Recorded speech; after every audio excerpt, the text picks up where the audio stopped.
এই নিয়ে কিন্তু 3 বার হলো, আর এই নিয়ে আমি 3rd টাইম বলছি আমি খুব ভালো আছি।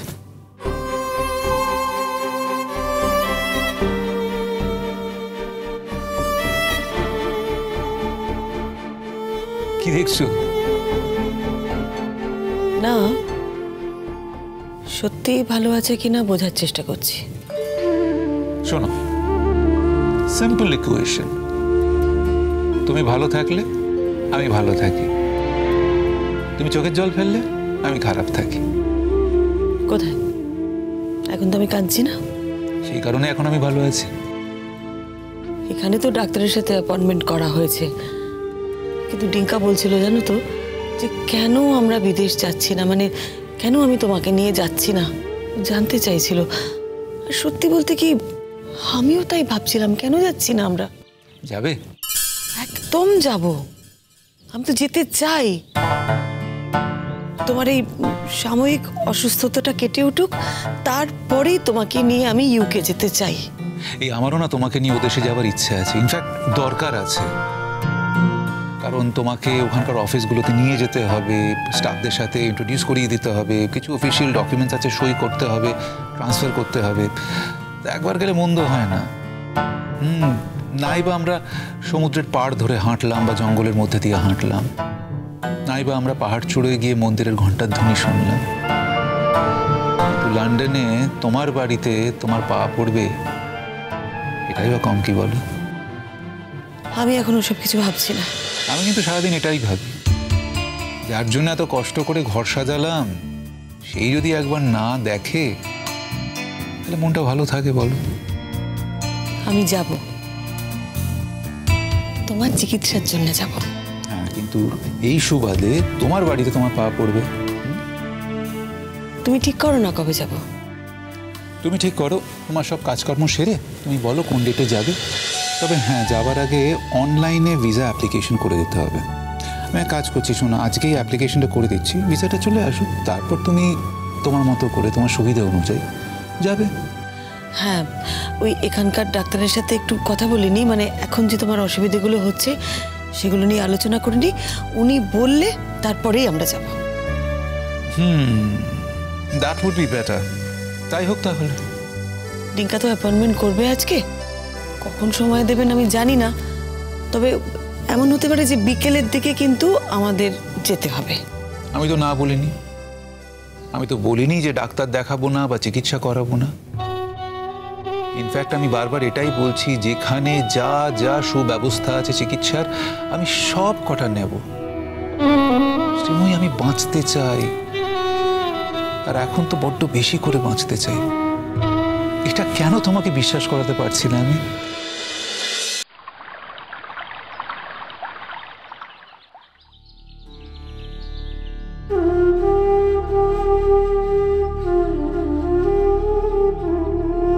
আসবো?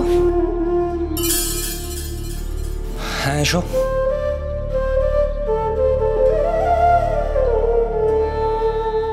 কালকে কাকু কাকিমা আটকে দিল জোর করে, আজকে আমি চলে যাচ্ছি। হ্যাঁ, তোমায় তো চলে যেতেই হবে, পাপার সাথে গিয়ে থাকতে হবে।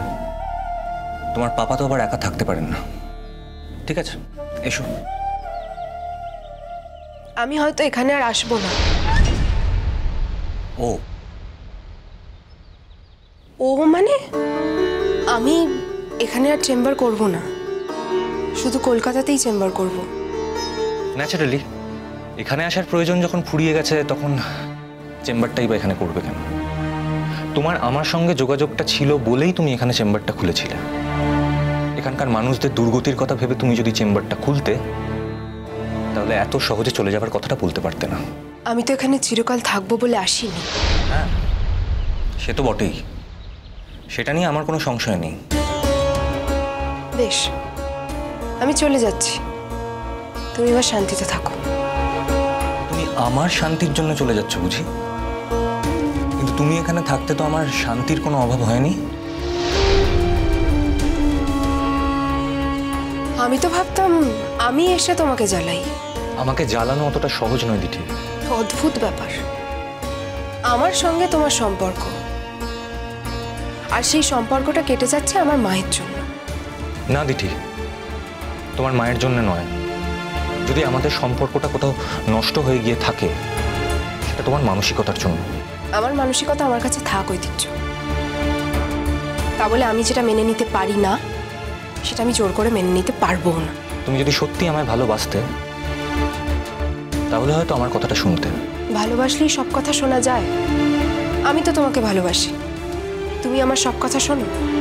আমি তোমাকে বলেছিলাম আমার মায়ের ব্যাপারে ইনভলভ না হতে, তুমি শুনেছো সেই কথাটা?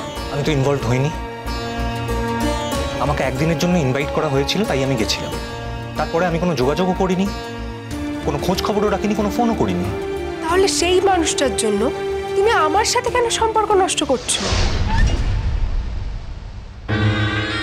দিঠি, প্রথম কথা, আমি তোমার সঙ্গে সম্পর্ক নষ্ট করিনি। আর দ্বিতীয় কথা, এই মানুষটা এখানে কোনো ফ্যাক্টর নয়। এখানে ফ্যাক্টরটা হচ্ছে একটা মতবাদ, একটা মতভেদ, যেটা তোমার সঙ্গে আমার দূরত্ব বাড়িয়ে দিচ্ছে।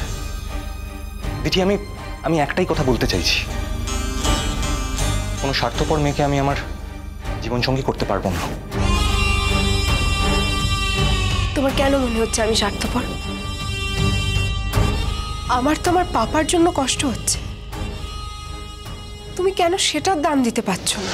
হ্যাঁ, সেটার দাম আছে, কিন্তু অ্যাট দ্য সেম টাইম তুমি তোমার মায়ের সঙ্গে যে ব্যবহারটা করেছো, সেটা আমার কাছে খুব পেইনফুল দিঠি। যে মা না থাকলে তুমি হয়তো আজ এভাবে এই জায়গায় দাঁড়াতেই পারতে না, তুমি তাকে অস্বীকার করছো। ঐতিহ্য, আমি এই ব্যাপারে আর কথা বলতে চাই না। ওকে, তুমি তোমার ডিসিশন নাও, আমি আর কি বলবো।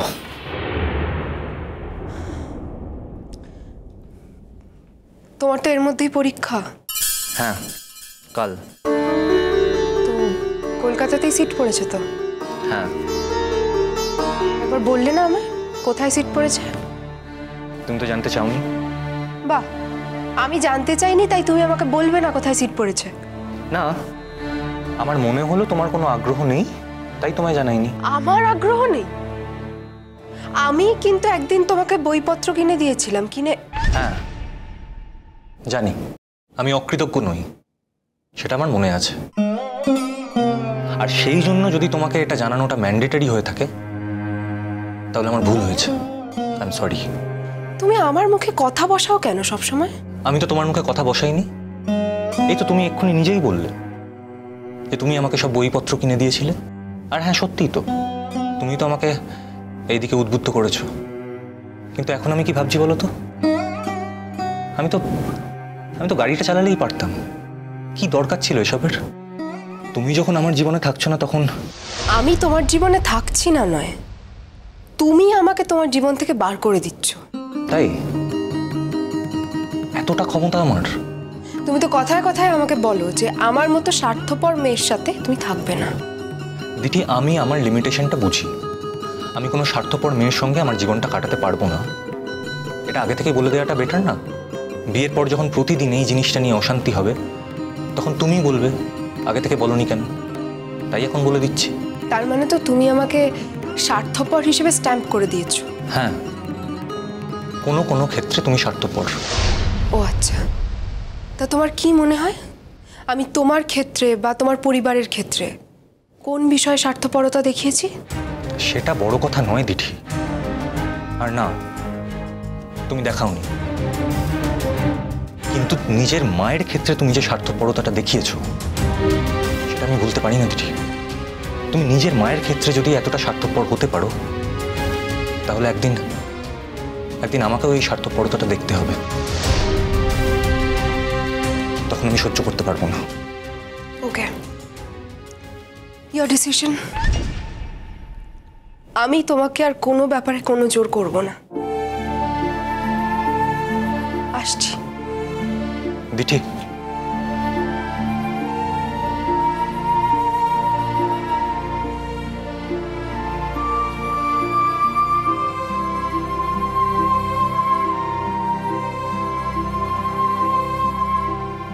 এভাবে চলে যেতে পারবে?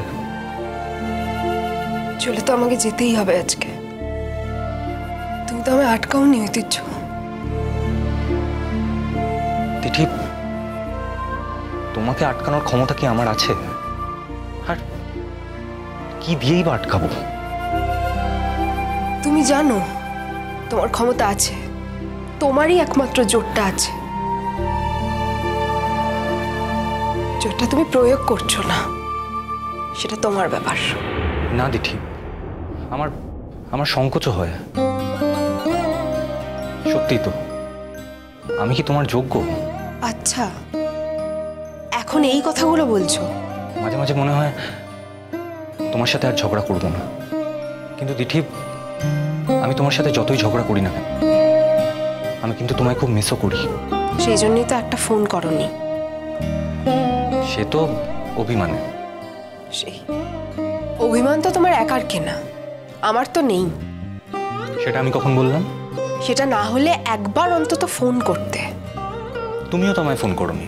আমার বাড়িতে একটা ক্রাইসিস হয়েছিল ঐতিহ্য, সেক্ষেত্রে তোমারই ফোনটা করা উচিত ছিল। দিঠি, আমার মনে হয়েছিল তোমার বাবার খবর নেওয়ারও অধিকারটা আমার আছে, কিন্তু সেদিন রাত্রে তুমি যখন তোমার বাড়িতে যেতে আমায় বারণ করলে, তখন আমারও অভিমান হয়েছিল। এবার আমায় সেটা বুঝে নিতে হবে।